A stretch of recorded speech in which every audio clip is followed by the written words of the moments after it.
আদিপক্ষের আইনজীবীদের এই পর্যন্ত কখনো হত্যা করা হয়েছে বলে শোনা যায় না। ভয়ঙ্কর খুনি এরশাদ শিকদারেরও ফাঁসি হয়েছে, কিন্তু বাদীপক্ষের আইনজীবীকে হত্যা করা হয়নি। এর আগেও জঙ্গি যারা ছিল, বাংলা ভাই, শায়েক আব্দুর রহমান, এদেরও যখন ফাঁসি হয়েছে, এদের কোনো অনুসারী কোনো পাবলিক প্রসিকিউটরকে হত্যা করেনি। এটা খুব বিরল এবং নজিরবিহীন ঘটনা যে বাংলাদেশের মতো একটা জায়গায় যেখানে আইএস এর জঙ্গিরাও পাবলিক প্রসিকিউটরদের হত্যা করে নাই, সেই জায়গায় এই ইসকনের জঙ্গিরা একজন পাবলিক প্রসিকিউটর, যার মূল ভূমিকায় কালকে চিন্ময় জঙ্গি জেলে ঢুকেছে, সেই জঙ্গিটার যারা অনুসারী তারা এই পাবলিক প্রসিকিউটর, উনি নব্য পাবলিক প্রসিকিউটর নিযুক্ত হয়েছেন এবং 18 সালের আইনজীবী, তাকে হত্যা করা হয়েছে। এর কোনো নজির নেই। অতএব এই ইসকন জেএমবির চেয়ে ভয়ঙ্কর জঙ্গি, আইএস এর চেয়ে ভয়ঙ্কর জঙ্গি এবং এরশাদ শিকদারের চেয়ে ভয়ঙ্কর খুনি। সুতরাং এই ইসকনকে ইমিডিয়েটলি আমাদের স্বাধীনতা সার্বভৌমত্বের প্রয়োজনে নিষিদ্ধ করা প্রয়োজন।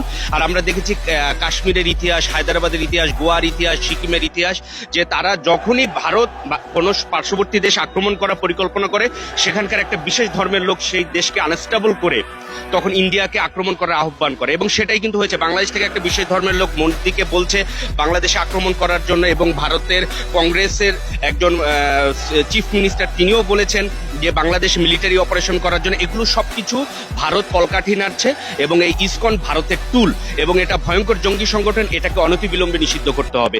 এবং আপনারা কালকে দেখেছেন আদালতে ত্রিশূল, দেশীয় অস্ত্রশস্ত্র নিয়ে ঢুকেছে, এরকম নজিরও কোথাও নাই। আমাদের কোর্ট প্রিমিসেস সম্পূর্ণ সিকিউর, এই জায়গায় আইনজীবীর চেম্বার থেকেও কাউকে অ্যারেস্ট করা যায় না।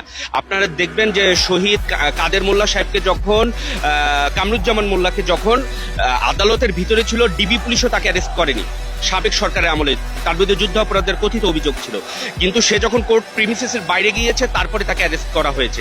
সুতরাং কোর্ট একটা সেফ জোন।